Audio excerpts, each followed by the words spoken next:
Now it's about time to give the floor to our next speaker,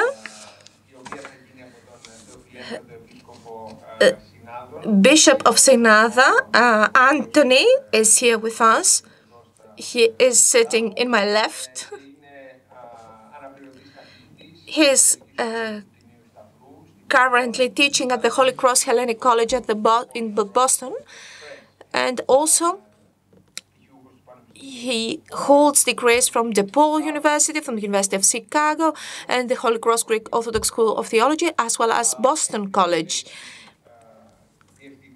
He has been a director of the Patriarch Athenagoras Orthodox Institute and the director of the Greek Orthodox Archdiocese of America's Department of Religious Education. So, he has done a lot of things. I don't want to bore you with all the details. You have the floor for the next 20 minutes. First of all, I just want to say good morning, Christos Anesti.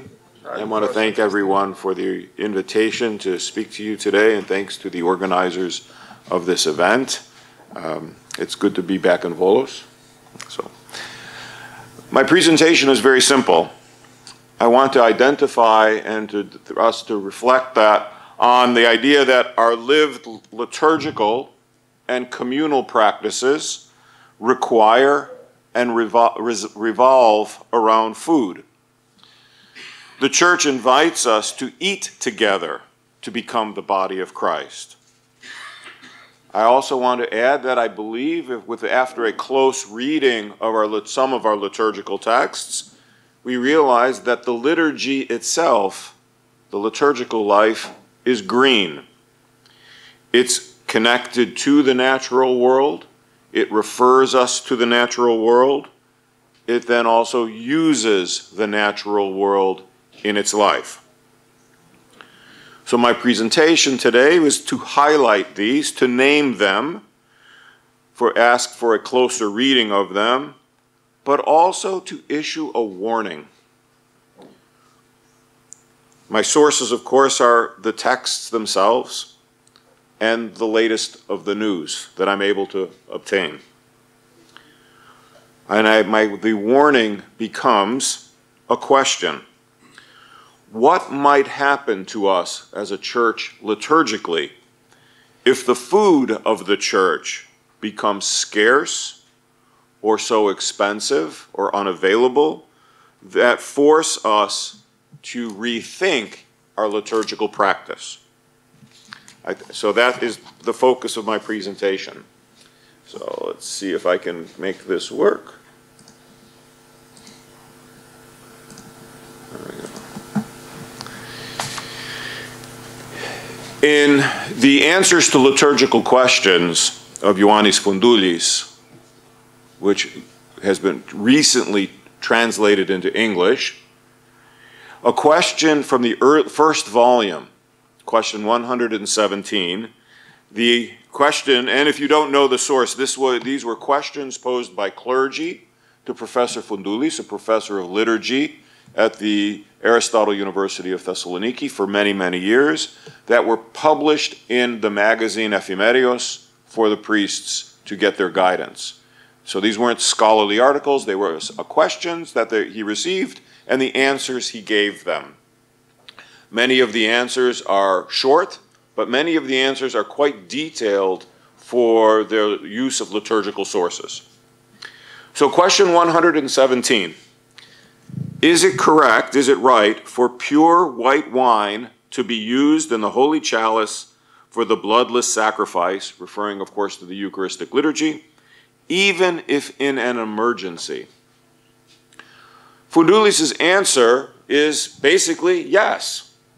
He explains why the Eastern Church uses red to symbolize the body of Christ, but in the West, the white wine was commonly used because, as he says, the communion cloths were basically white and they wanted to prevent them from being stained. But there were really no guidelines one way or the other in the tradition, but these were just practices. In and of itself, that seems like a very simple question. But through the editing process, in the English translations, we, the editors, asked, why would someone ask this question? Why? What was going on in the mind of that priest that would say, is this acceptable? The editors did some homework, and we discovered, and I'll just read, you can see it on the screen, but I'll summarize. There were plenty of stories in the Church of Greece from the time of the Second World War into the years of the Greek Civil War, where food supplies and wine especially was scarce, whether it was stolen, whether the fields were abandoned, it's unclear. But in the 19th century, and then in the 1960s, at the time of the question, phylloxera infested the vineyards of Greece. So it was a very serious infestation, both in Europe as well as here in Greece, which created a severe shortage of wine. And the question corresponds with when that was taking place in Greece. What is phylloxera? It's an insect, an aphid, that is carrying a virus that attacks vineyards. It causes the vines to decline. It causes the roots to swell, and there will be no harvest. It is devastating to vineyards. It's happened repeatedly in viniculture in the United States. It took place in Napa Valley in the 1980s and 90s, and it takes a great deal of effort to eradicate this particular virus and the bugs that associate with it. My theory for the question: Assyrtiko, a white wine, is naturally immune to this particular bug. Where does it typically grow? On the island of Santorini, but other islands as well. So it also was isolated from the mainland vineyards. So the question that I have raised was, did the clergy have to resort to using white wine because of an ecological challenge? They could not obtain red, so they turned to the next local source, and it happened to be white. So did ecological issues cause a liturgical dilemma for clergy at that time? Did it force a rethinking of our practice? Did it force a change? So for me, reading this and reflecting on it, it leads to the question, can we imagine the church without its food because of ecology? So most of you will know that can read through this list and are probably familiar with all of them because they're just part of how we interact and live as church. And this is just to name a few, and I'm sure you can think of others. The bread and the wine of the Eucharist. Dr. Kosterelos talked about koliva. We have artos in the artoklasia. There's the vasilopita. We have the fanouropita.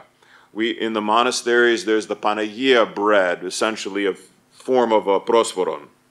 We don't think of water as food, but it certainly is. Grapes at the Feast of the Transfiguration. The way we use olive oil. The way we use eggs at Easter season.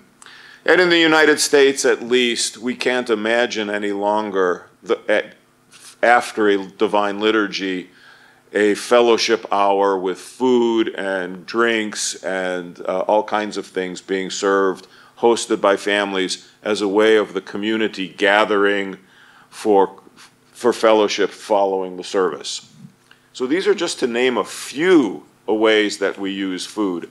And that's only in the church. You can think about how food and foodstuffs become part of our home celebrations as well, using some of these items, but also the traditional meals that we might serve around holidays and on how we fast and during Lent or Vecapentavgusto and things like that. We can't imagine it without food.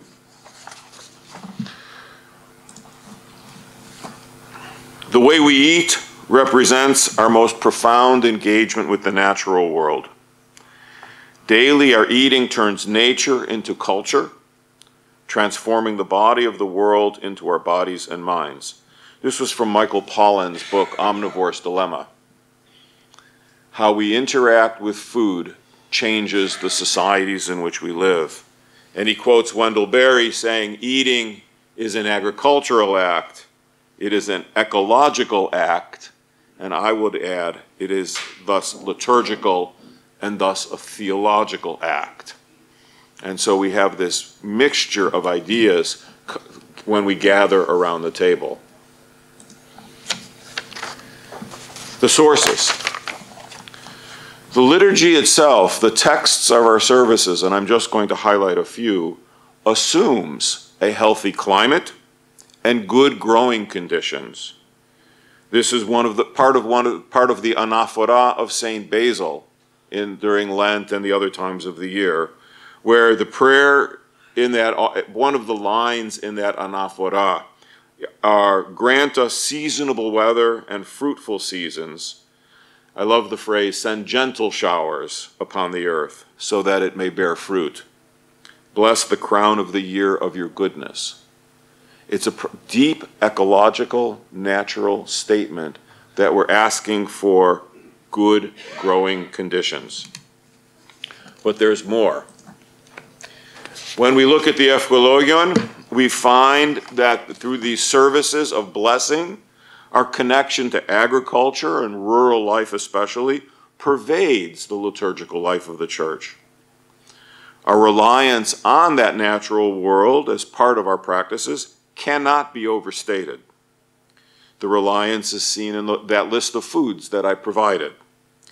And so when we turn to the Euchologion itself, and these are just the ones that I thought were relevant to our conversation, you look at this list. We're always blessing and praying over foods themselves.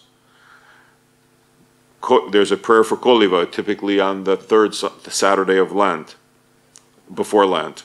The blessing of meat, the blessing of cheese, the blessing of eggs, artos, the blessing of grapes. There's also blessings specifically for fruit, because not everybody blesses grapes at the Transfiguration. Even at Chimesis, the blessing of herbs or flowers, depending on where you are. A particular favorite of mine was the prayer for the sowing of seeds themselves, protecting fields, blessings of flocks. Interestingly, a prayer over salt. Prayers at a time of drought, prayers at a time of flood, prayers to protect animals, livestock. All of these are part and parcel of our liturgical life. Of course, I don't know anybody that does them all, but they're there. And while they're not always present, there are plenty of ecological references. I love this line from the blessing of bees and beehives.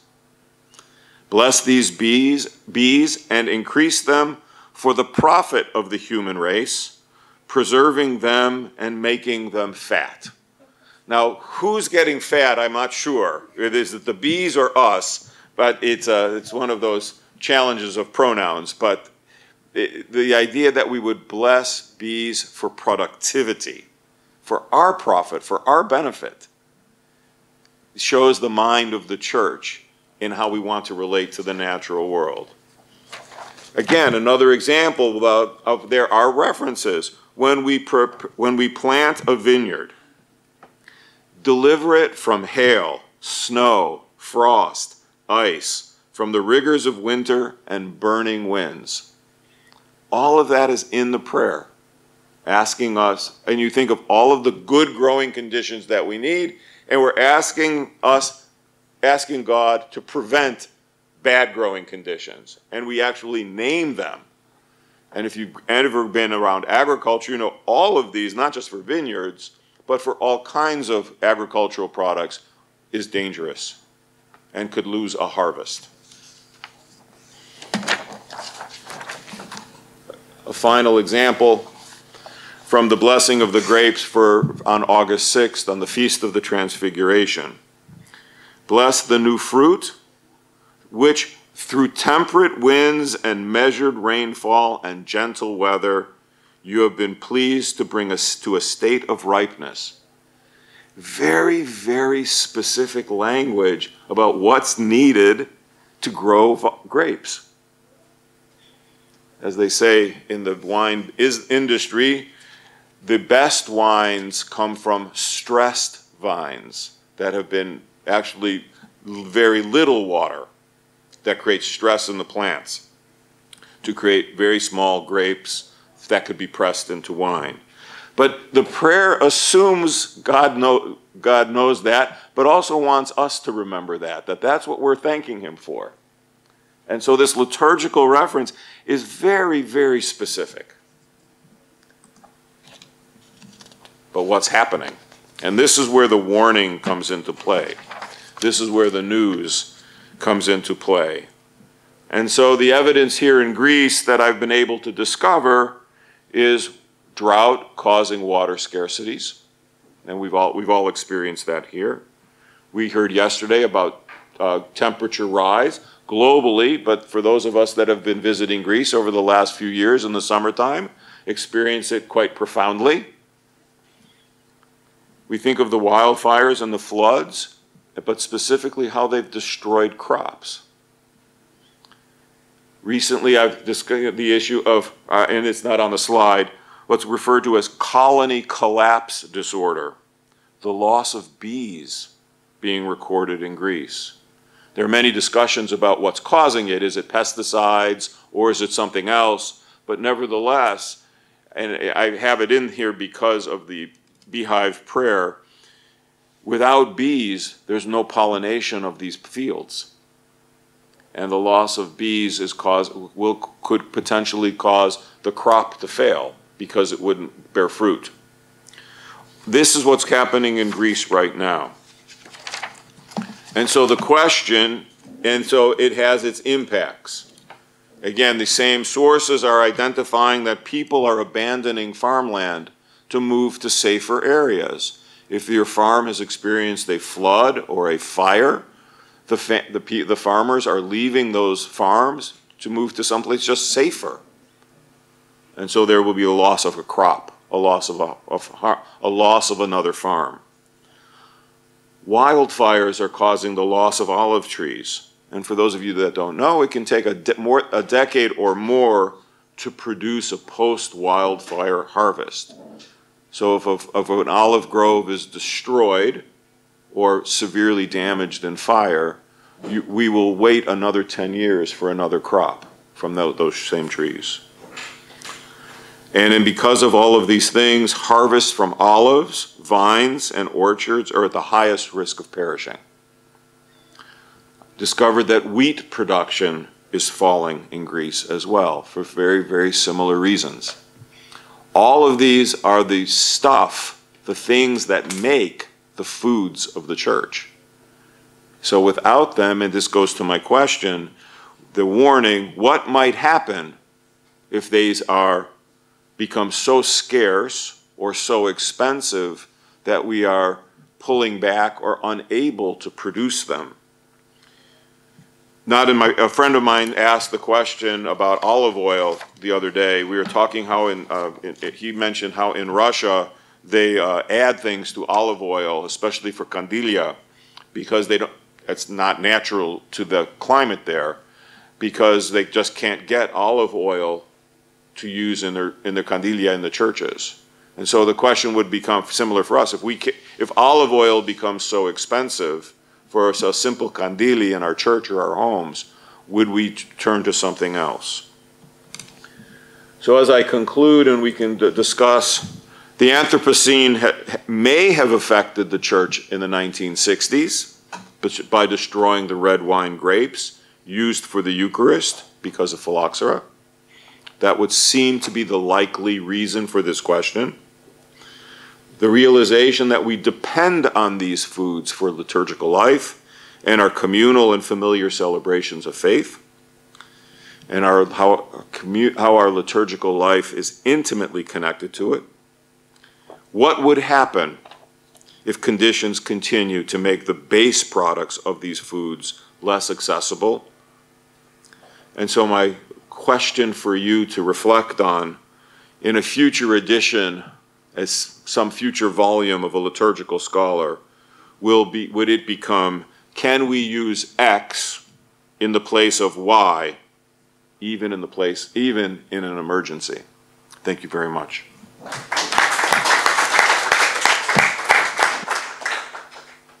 Thank you very much, Your Eminence, for highlighting the liturgical and community implications related to food. And thank you for talking about the ecological challenges and how they can have an impact on the choices we make in our liturgical life. Also, you highlighted many important texts that are included in the liturgical texts of our church and talk about food and crops in general.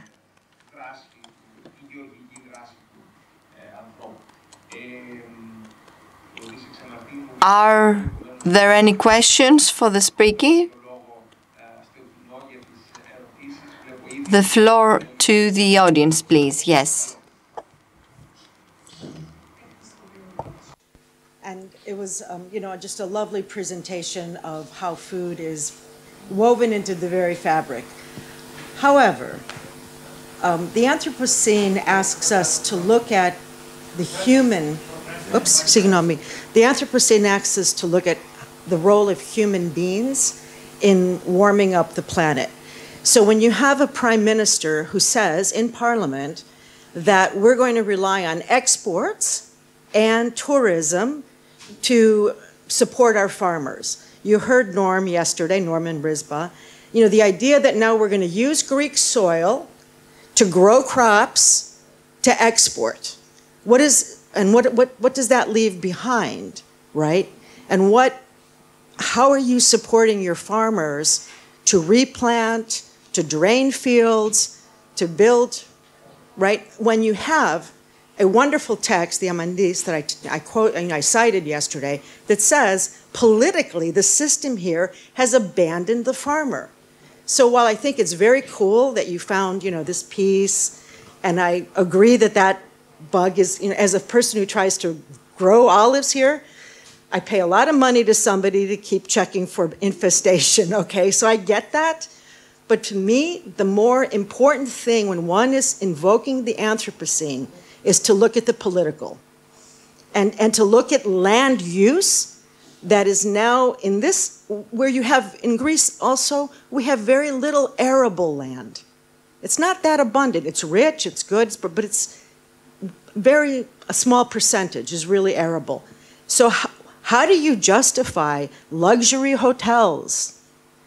How do you, justify coastal properties? How do you justify, the Golden Pass? This idea of foreign investment is eating up the land. And I'm quite, as you can see, passionate about this, because I think it's a major socioeconomic force that is shaping this land in really significant ways. And, of course, it's based on fossil fuel, which is warming up the planet. So the church has to get political. It just does. If it's going to deal with the Anthropocene. Well, the question, the question becomes: does the church become a voice for the voiceless in the society? And the way you've identified it is that it's the farmer. And so, so the church can use just its own reality to say we need this population, and to try to find ways. And this is again, I'm thinking what Norman presented yesterday about how the churches could be involved in maintaining farms, supporting farms through their own effort, through the things that it needs. One. Secondly, you think of how, and again, the implications of farmland, if nothing else, it would be some farms are frequently sold to developers for these big luxury hotels. And if you're, I mean, I have a family in the farming business back in the United States, and the temptation is huge to sell the land for those things, for those purposes. It's because the land, because as we all know, farming is at best an unpredictable form of livelihood. You're dependent on weather, et cetera, market conditions to sell a product. And if something like a drought or an infestation ruins a crop, that farmer, because of debt, but even without a lot of debt, can't make a living.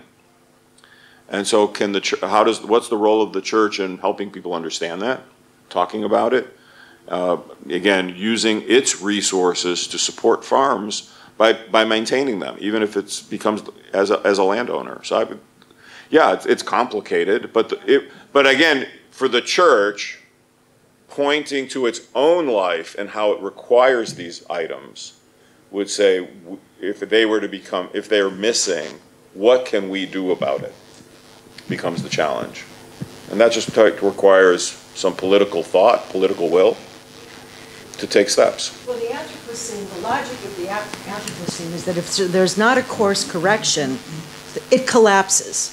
It's gone. You're gone. I'm gone. The barley's gone. It's just gone.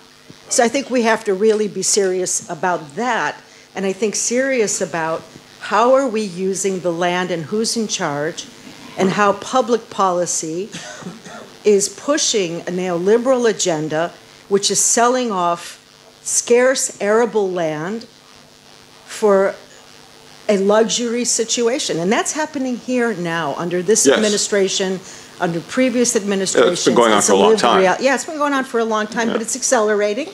Yeah.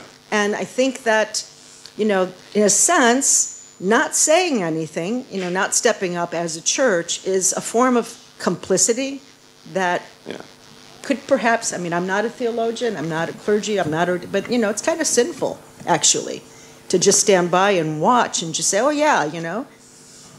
And that's kind of what the church in the U.S. is doing, and I think here, right? Yeah, the situation in the United States is obviously different in how it relies on these products, secondly, how the church functions there as a property owner or property manager. Again, I was thinking, Norman's presentation, I can think of a handful of parishes, one outside of Pittsburgh that is sponsoring a farmer's market to connect to farmers. I can think of a parish in California that is because it has enough land around it, it is growing its own grapes to make for wine, and because the priest is Cretan, Tsipuro. So not good so far. The first vintages were, you could clean your engine.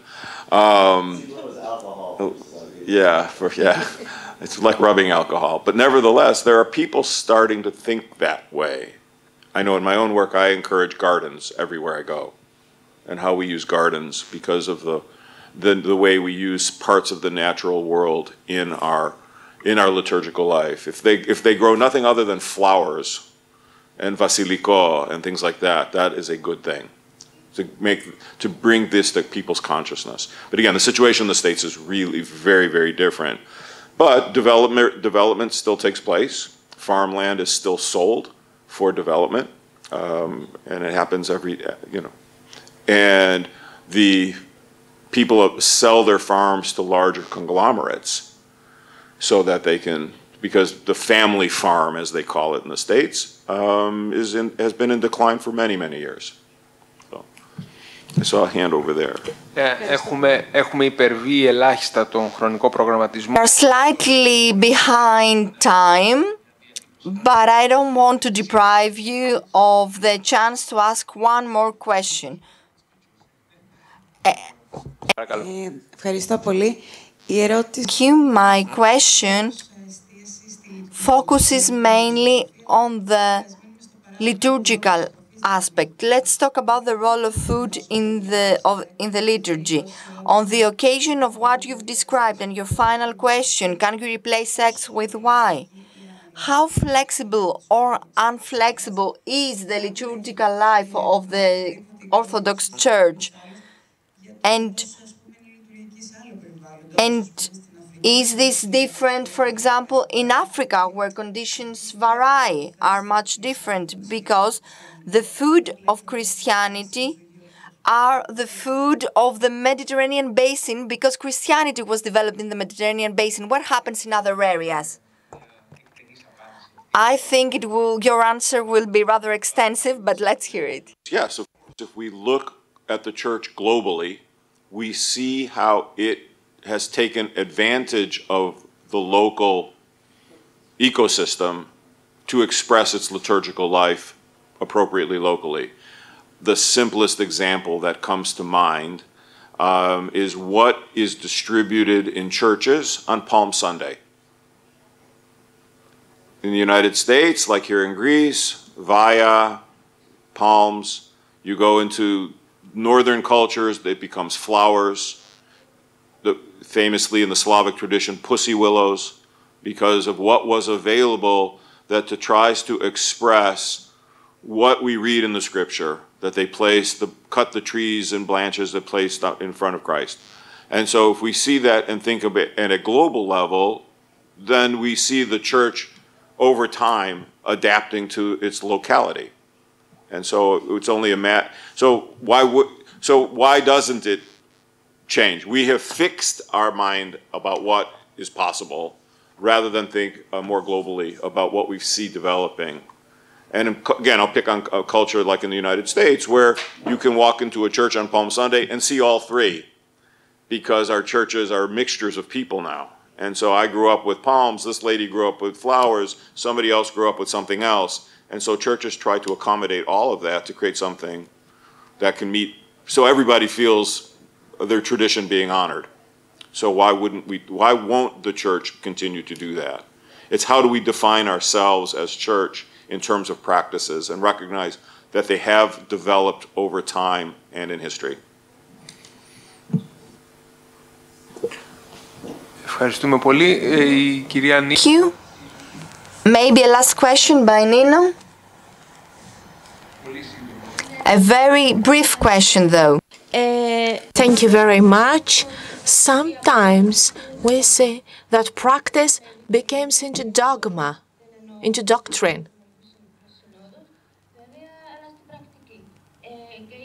And we have seen that during the pandemic, we were not ready for some challenges.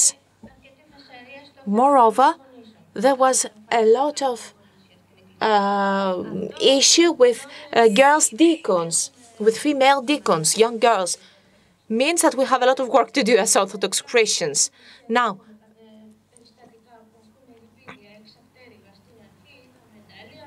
in the beginning, there are some practices that have really changed and have been established. However, the pandemic showed us that we need to be prepared as contemporary human beings.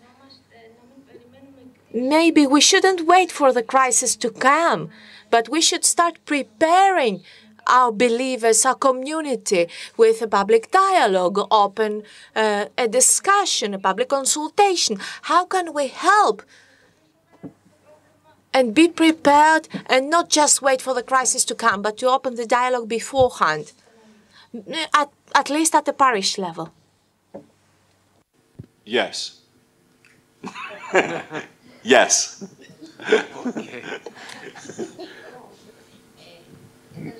Ναι, ναι, ναι. Προσθέσω κάτι σε αυτό που είπε η κυρία προηγουμένως, τι γίνεται στις άλλες. So what is happening to the other churches? I can mention the example of Korea. The Church of Korea that had similar issues. How can we prepare koliva? There is no wheat and there is no wine. They found an alternative solution and they use rice in Korea. But when it comes to the Eucharist, they import wine and flour in order to make the prosphoro, to knead that dough, the prosphoro dough. And there is not a flexibility yet when it comes to Eucharist. Thank you very much for that remark. I will stick to the yet. You have said not yet. So after completing the Q&A